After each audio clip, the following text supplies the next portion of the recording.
দর্শক সবাইকে স্বাগত দৃষ্টি বিশ্ব বিশ্লেষণে। আজকে 23তম এপিসোডে আমরা কথা বলবো মধ্যপ্রাচ্যের উত্তেজনায় ঠিক কী ঘটছে এই মুহূর্তে। ট্রাম্প গত শনিবার 48 ঘন্টার আলটিমেটাম দিয়েছে ইরানকে। আজ আমরা সেটি নিয়ে বিশ্লেষণ করব। হরমুজ প্রণালী মধ্যপ্রাচ্যের তেল পরিবহনের অন্যতম গুরুত্বপূর্ণ সামুদ্রিক পথ, বিশ্ব জ্বালানি নিরাপত্তার কেন্দ্রবিন্দু। পারস্য উপসাগর থেকে প্রতিদিন বিপুল পরিমাণ অপরিশোধিত তেল ও গ্যাস এই সংকীর্ণ প্রণালী পেরিয়ে আন্তর্জাতিক বাজারে পৌঁছায়। এই পথ বন্ধ হওয়ায় আঞ্চলিক সহ বৈশ্বিক অর্থনীতিতেই বড় ধাক্কা লেগেছে, বিশেষ করে যুক্তরাষ্ট্র, যা সরাসরি আমদানির পাশাপাশি বৈশ্বিক বাজার স্থিতিশীলতার উপর নির্ভরশীল। তীব্র জ্বালানি সংকট, মূল্যবৃদ্ধি এবং অর্থনৈতিক অস্থিরতার মুখে পড়তে শুরু করেছে। তাই হরমুজ প্রণালীর নিরাপত্তা শুধু একটি আঞ্চলিক ইস্যু নয়, বরং এটি যুক্তরাষ্ট্রের কৌশলগত ও অর্থনৈতিক স্বার্থের সাথেও গভীরভাবে জড়িত। মার্কিন প্রেসিডেন্ট ডোনাল্ড ট্রাম্পের দেওয়া বহুল আলোচিত 48 ঘন্টার আলটিমেটাম এখন অন্তিম মুহূর্তে। হরমুজ প্রণালী খুলে না দিলে ইরানকে নরকের স্বাদ নিতে হবে। ট্রাম্পের এমন চরম হুঁশিয়ারিকে পাত্তাই দিচ্ছে না তেহরান। উল্টো জেনারেল আলী আবাদির পাল্টা গর্জন, আমেরিকার জন্য নাকি খুলে যাবে দোজখের দরজা। ইরান 48 ঘন্টার মধ্যে হরমুজ প্রণালী খুলে না দিলে নরক নেমে আসবে বলে মার্কিন প্রেসিডেন্ট ডোনাল্ড ট্রাম্পের দেওয়া হুঁশিয়ারি প্রত্যাখ্যান করেছে তেহরান। ইরানের কেন্দ্রীয় সামরিক সদর দফতর খাতাম আল আম্বিয়া এক বিবৃতিতে ট্রাম্পের হুমকি প্রত্যাখ্যান করে। বিবৃতিতে জেনারেল আলী আবদুল্লাহি আলী আবাদি বলেন, মার্কিন প্রেসিডেন্টের এই হুমকি একটি অসহায়, দিশেহারা, ভারসাম্যহীন এবং বিবেচনাহীন কাজ। স্থানীয় সময় শনিবার হরমুজ প্রণালী খুলে দেওয়ার জন্য ইরানের প্রতি 48 ঘন্টার আলটিমেটাম পুনর্ব্যক্ত করেন ট্রাম্প। তিনি বলেন, সোমবারের মধ্যে এটি করতে ব্যর্থ হলে ইরানে নরক নেমে আসবে। নিজের মালিকানাধীন সামাজিক মাধ্যম ট্রুথ সোশ্যালে দেওয়া পোস্টে ট্রাম্প লিখেছেন, মনে আছে, আমি ইরানকে একটি চুক্তিতে পৌঁছাতে অথবা হরমুজ প্রণালী খুলে দেওয়ার জন্য 10 দিনের সময় দিয়েছিলাম। সময় শেষ হয়ে আসছে। এখন হাতে আছে মাত্র 48 ঘন্টা। এর পরপরই তাদের উপর নরক নেমে আসবে। তবে ট্রাম্পের এই হুমকির জবাবে আলী আবাদি সতর্ক করে বলেন, এই বার্তার সহজ অর্থ হলো আপনাদের জন্য দোজখের দরজাগুলো খুলে যাবে।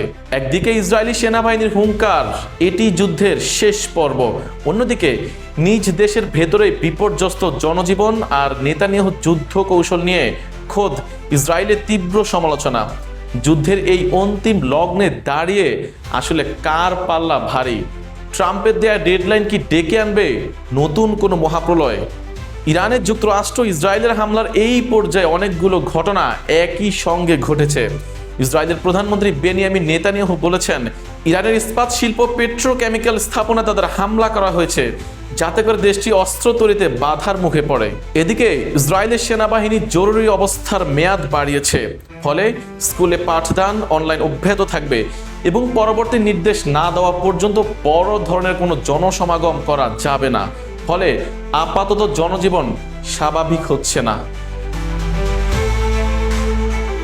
এইসব যখন ঘটছে, ঠিক তখন ইসরায়েলের সামরিক বাহিনী তাদের সংবাদ মাধ্যমগুলোকে অনানুষ্ঠানিকভাবে জানিয়েছে, ইরানকে ঘিরে সংঘাত বৃদ্ধির বিষয়ে এর মধ্যে ব্রিফিং চলছে।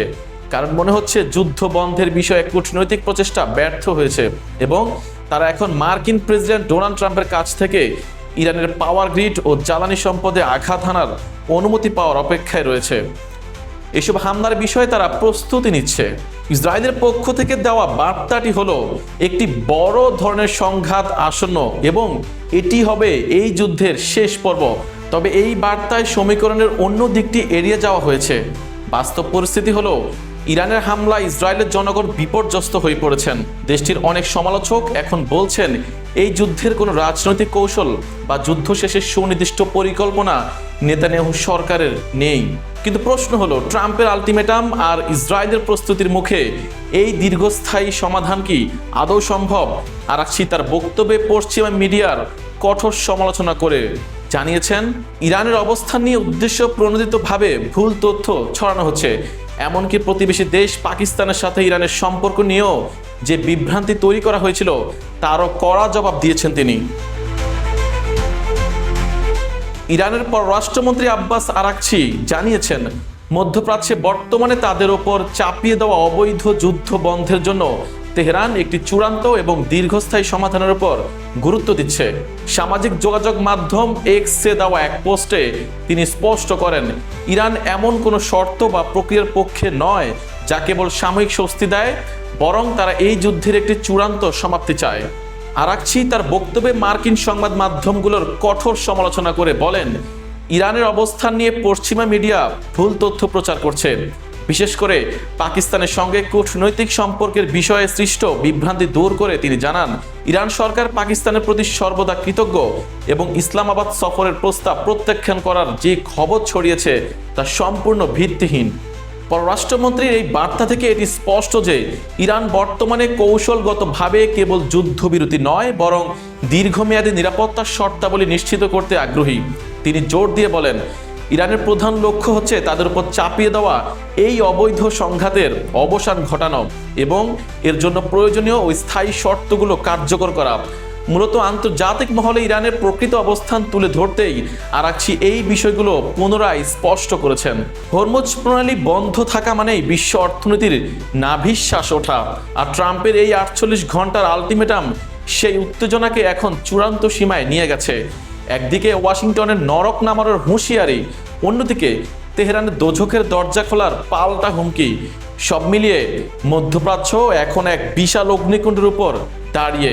কূটনৈতিক আলোচনা কি আদৌ আলোর মুখ দেখবে, নাকি বিশ্ব এক প্রলয়ঙ্কারী যুদ্ধের সাক্ষী হতে যাচ্ছে তা জানা যাবে হয়তো খুব শিগগিরই।